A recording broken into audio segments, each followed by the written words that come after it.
আজকে 5ই আগস্ট পৃথিবীর মানুষ জানে 2024-এর 5ই আগস্ট কি ঘটনাটা ঘটেছিল। যে ঘটনাটা ঘটেছিল হেরাউন এবং নমরুদের, ঠিক সেই ঘটনাটাই ঘটেছে ফ্যাসিস্ট শেখ হাসিনা। সে দেশ ছেড়ে পালাতে বাধ্য হয়েছে, এখনো সে গাপ্তি মেরে বসে আছে প্রতিবেশী রাষ্ট্র ভারতে। সেখান থেকে মাঝে মধ্যে সে অনেক কথাই বলে, শুনে আমরা আমাদের হাসি পায়। আজকের এই গণ অধিকার পরিষদের বিপ্লবী সভাপতি বিপিনুর ঢাকা ডাকসুর বিপি ছিলেন, তাকে 18 সন থেকে 24 সন পর্যন্ত এমন কোন নির্যাতন নেই যেটা করা হয় নাই। এই ফ্যাসিস্ট সরকার তাকে বারবার কারাগারে পাঠিয়েছে, তাকে শারীরিক নির্যাতন করেছে। তারপরেও এই 5 তারিখ তার পতনের আগের দিন পর্যন্ত আমার নেতা বলেছিলেন যে আমি 90 ভাগ স্বাধীন করে দিয়েছি, আপনারা একটু টাকা দেন। সমস্ত জাতিকে উদ্দেশ্য করে কথা বলেছিলেন, আপনারা একটু টাকা দেন। হয়ে গেছে।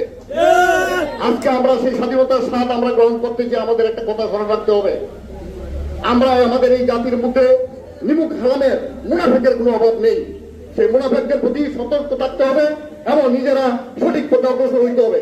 আমরা কোনো অবস্থাতেই আমরা বলবো, আমি অনুরোধ করবো, আমরা কোনো অবস্থাতেই কারোর সঙ্গে কোনো চাঁদাবাজি করবো না, চাপাবাজি করবো না, মিথ্যাচার করবো না।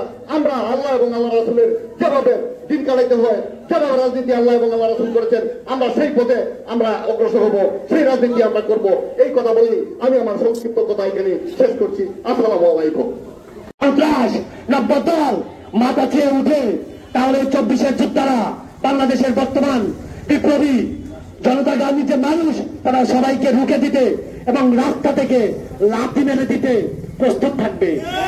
শেখ হাসিনা পালানোর রাস্তা পাইছে ইন্ডিয়া। বাংলাদেশে এমন কোন দল নাই যে কারোর সাথে ঘনিষ্ঠ সম্পর্ক পালিয়ে যাবে। ইন্ডিয়াও যাইতে পারবেন না, পাকিস্তানকে আগে পৌঁছিত করছেন, সূত্র হয়ে আছে, যাইতে পারবেন না।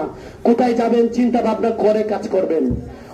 আমরা সংখ্যায় অল্প হতে পারি, কিন্তু এই ছাত্র অধিকার পরিষদ, গণ অধিকার পরিষদের প্রত্যেকটা নেতা কর্মীর পা থেকে মাথা পর্যন্ত কলিজা। আমরা সংখ্যায় কম থাকি, 3 জন থাকি আর 30 জন থাকি, 3000 লোকের মোকাবেলা করতে আমরা প্রস্তুত। সামনের সারিতে থেকে পুলিশ, র্যাব, প্রশাসনের সর্বোচ্চ শক্তিধর লোক, ছাত্রলীগ, যুবলীগ, আওয়ামী সন্ত্রাস হিসেবে সামনে 3 বার গুলিবিদ্ধ হয়েছি, পিছপা হয় নাই। আমি আমার মার এক সন্তান, আম্মা আমার চোখের দিকে তাকিয়ে কাঁদতো যে আমার সোনার টুকরা ছেলেকে আমি হারিয়ে ফেলবো। সে আম্মাকে তখন আমি বুঝাতাম, আম্মা তোমার ছেলে যদি সে আন্দোলনে না যায়, এরকম প্রত্যেক বাপ মা যদি চিন্তা করে যে তার ছেলে আন্দোলনে যাবে না, সে বাংলাদেশ ফ্যাসিবাদ মুক্ত হবে না, বাংলাদেশের মানুষের অধিকার আদায় হবে না। আজকে এখান থেকে ছাত্র অধিকার পরিষদ নেত্রকোনা জেলা শাখা থেকে প্রতিজ্ঞাবদ্ধ, আমরা যদি আমাদের মায়ের বুক খালি হয়ে যায়, এই বাংলাদেশকে হারাতে দিব না, দিব না, দিব না।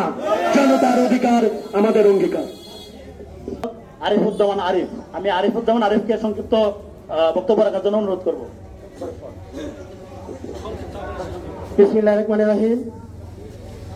বাংলাদেশ ছাত্র অধিকার পরিষদ নেত্রকোনা জেলা শাখার পক্ষ থেকে আজকের এই আলোচনার অনুষ্ঠানে নেত্রকোনা জেলার আহ্বায়ক, সদস্য সচিব, বিভিন্ন উপজেলা থেকে আগত আমার সংগ্রামী সহযোদ্ধা ভাই ও বোনেরা, আপনাদেরকে জানাই আমার আন্তরিক শুভেচ্ছা ও আজকের এই 5ই আগস্ট শেখ হাসিনা কিন্তু পালিয়ে গিয়েছিল। এই ছাত্র অধিকার তথা গণ অধিকার বিপি নুরুল হক নুরু ভাইয়ের নেতৃত্বেই এই সারা বাংলাদেশে কিন্তু তুমুল সৃষ্টি হয়েছিল, সাধারণ জনতা কিন্তু রাস্তায় নেমেছিল। সেই প্রেক্ষিতে আমরা নেত্রকোনায় যে কোনো অন্যায় অবিচার আগামী দিনে ইনশাল্লাহ ভূমিকা রাখবো রাজপথে। জনতার অধিকার, দেশ হলে আমাদের অঙ্গীকার। এই 5ই আগস্টে লেখা আছে শত শত মায়ের বুক খালি করার নাম। এই 5ই আগস্টে লেখা আছে পঙ্গুত্ববরণ, অন্ধত্ববরণ, মায়ের বুক খালি করা আজহারির নাম। এই জুলাই আজকের দিনে শুধু আগস্ট শেষ হয়ে যাবে না। যতদিনে বাংলাদেশ থাকবে, যতদিন বাংলাদেশের রাজনৈতিক কর্মকাণ্ড থাকবে, ততদিনে বাংলাদেশের নামে, বাংলাদেশের বুকে এই জুলাই আগস্টের নাম থাকবে। প্রিয় সহযোদ্ধা বৃন্দ, হাস্যকর কথা, তাও শুনি হাসিনা নাকি আবার ফিরে আসবে। অনেকে বলা বলি করে, নেত্রকোনার ভাষায় কথা বলে, পালিয়ে যাওয়া বউ কি কেউ কখনো ফিরিয়ে আনে? বাংলাদেশ থেকে বিতাড়িত করা তালাক দেওয়া বউকে কি আমরা ফিরিয়ে আনবো? হাসিনার বউকে হাসিনার কাছে পাঠিয়ে দিয়েছি, হাসিনার কাছে থাকবে, বাংলাদেশে আর আসবে না, আসবে না, আসবে না।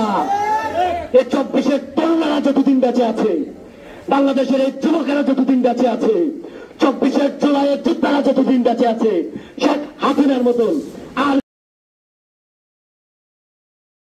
আন্দোলন করে আন্দোলন যখন তীব্র হতে থাকে, আমরা দেখছি 16 জুলাই আবু সাইদের বুকে কিভাবে গুলি করে হত্যা করা হয়েছে। সেই আবু সাইদের বুকে যখন গুলি করে হত্যা করা হয়েছে, আমাদের সকলের রক্ত একবারে তাজা রক্ত আগুনে স্ফুলিঙ্গ হয়ে গেছে। আমরা সকলে রাজপথে নেমে এসেছি, আমাদের অভিভাবক রাজপথে নেমে এসেছে, আমাদের মায়েরা বোনেরা সকলে রাজপথে নেমে এসেছে। আমরা ধারাবাহিক আন্দোলনের মাধ্যমে সেই ফ্যাসিস্টকে এক দফা দাবির মাধ্যমে 5 তারিখে পদত্যাগ করতে বাধ্য করেছে। এই স্বৈরাচারী হাসিনা 16 বছর 17 বছর এমন জুলুম করেছে যে 5 তারিখে পালিয়ে যাওয়ার সময় শেষ পর্যন্ত তার জুতাগুলা পিন্দার টাইম পাই নাই। আমরা এই বাংলাদেশে আর কোনো বৈষম্য চাই না, আর কোনো ফ্যাসিস্ট চাই না। আজকে আমাদের এই ফ্যাসিস্ট মুক্ত দিবসে, এই ফ্যাসিস্ট মুক্ত আনন্দ মিছিল থেকে আমরা সারা দেশবাসীকে একটা বার্তা দিতে চাই, যেন এই বাংলাদেশে এই শেখ হাসিনাকে দেখে যেন সকলেই সভ্যতা ধরে রাখে এবং ভবিষ্যতে যেন কেন আর বেশিবাদ হওয়ার আগ্রহ প্রকাশ না করে। প্রিয় সহযোগিতাবৃন্দ, আপনাদের প্রতি আমাদের অনুরোধ থাকবে, আপনারা সকলেই রাজপথে সজাগ থাকবেন।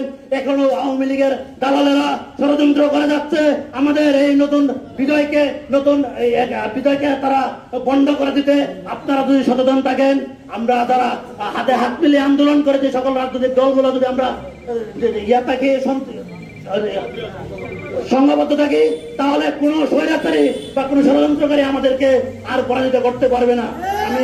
আমি আমার কথা শেষ করছি। আপনাদের সর্বশেষ আমার অনুরোধ, আমরা সবসময় একসাথে থাকবো, আমরা একসাথে সংগ্রাম করবো, সবসময় সতর্ক থাকবো।